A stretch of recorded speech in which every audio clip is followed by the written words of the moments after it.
ছিলেন কবি শক্তি চট্টোপাধ্যায়।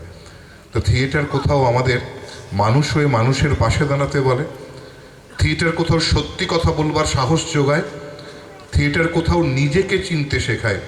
বাইরে যে আমি ফুল নিই, মালা পরি, সম্বর্ধিত হই, আমার একটা ইমেজ তৈরি হয়, আর তার বাইরেও আমার ভেতরের যে একটা একলা মানুষ আছে, একটা বিষাদগ্রস্ত মানুষ আছে, একটা হয়তো হতাশ মানুষ আছে, একটা খুব কুৎসিত মানুষ আছে, তাকেও মুখোমুখি করিয়ে দেয় থিয়েটার। আর সেটা জানতে পারলে আমি নিজেকে শুদ্ধ করতে পারি। তাই থিয়েটার মানুষকে আরও বেটার ম্যান করে তোলে। আমাদের বেড়ে ওঠার সময় যখন রুদ্রপ্রসাদ সেনগুপ্ত আমাদের পড়াতেন, তখন স্যার বারবার করে এই কথাটা বলতেন যে থিয়েটার আমাদেরকে আরও উন্নত মানুষ করে তোলে। তখন কথাটা বুঝতাম না, উন্নত মানুষ মানে কি আমার দুটো হাত বেরোবে, নাকি পা বেরোবে, না কিসে উন্নত হব আমি?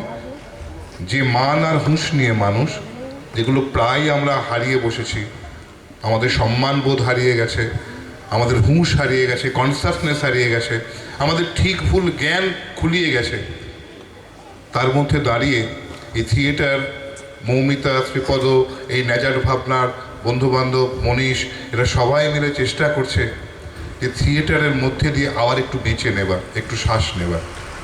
আর আপনারা যারা সন্ধ্যের কাজ বাদ দিয়ে কি কাজ গুছিয়ে রেখে অনেক কষ্ট করে এসছেন, একটি টিকিট সংগ্রহ করেছেন, সামনে এসে বসেছেন অন্ধকারে, যাদের মুখ আমি দেখতে পাচ্ছি না, তাদের জন্যেই থিয়েটার।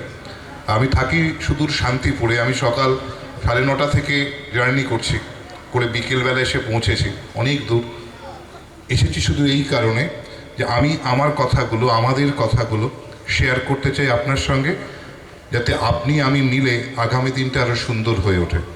এই যে ধর্মান্ধতা, এই যে জাতিতে জাতিতে বিদ্বেষ, এই যে যুদ্ধ, এই যে দাঙ্গা, এই যে ধর্মের রাজনীতি, এই সব বাইরে মানুষ যে মানুষ, কোথাও মানুষের যে একমাত্র অবলম্বন ভালোবাসা, মানুষের অবলম্বন তার বিশ্বাস, এই কথাগুলো থিয়েটার জোর করে বলতে পারে। আমি কথা দীর্ঘায়িত করব না, কারণ এরপরে আমার নাটক আছে, আমাকে মেকআপে যেতে হবে। এরপরে ছোটদের নাটক আছে, ওরা দেখুন, কারণ এই ছোটরাই আগামী দিনে বড় হয়ে উঠবে। ওরা সবাই যে অভিনেতা হবে তাই নয়, ওদের মধ্যে কেউ কেউ হয়তো অভিনেতা হবে, কেউ কেউ অন্য কোনো পেশায় যাবে, কিন্তু আজকের সন্ধে ওই ছোটটার মনে, ওই শিশুটির মনে একটা স্মৃতির জন্ম দেবে। আমরা একটা স্মৃতিহীন সময়ে বাস করি, আমাদের বলার মতো কোনো কথা নেই, গল্প নেই। ওই বাচ্চাটা বড় হয়ে হয়তো তার সন্তানকে বলবে, আমরা একদিন উপেন্দ্র কিশোরের নাটক করেছিলাম, আমাদের মৌমিতা ম্যাডাম শিখিয়েছিলেন, তাই নাটকে না আমি এইরকম একটা পার্ট করেছিলাম। ওর একটা বলার কথা জন্মাবে। আর এই যে অন্যের পার্ট করতে গিয়ে যাই আমরা, যখন অন্যের চরিত্রে অভিনয় করি যখন, তখন আসলে আমি ভেতরে ভেতরে আরও সেন্সিটিভ হয়ে উঠি। তখন আমি এমপ্যাথেটিক জায়গা থেকে অন্যকে বুঝতে পারি, অন্যের সমস্যাকে বুঝতে পারি, অন্যের দুঃখ কষ্টকেও শেয়ার করতে পারি। তখন আমি বেটার ম্যান হয়ে উঠি। তাই ভাবনা থিয়েটারের জয় হোক, দর্শকদের থিয়েটার হোক, আর আমাদের এই পাগলামি চলছে, চলুক, পাশে থাকুন, মানুষের জয় হোক। Thank you.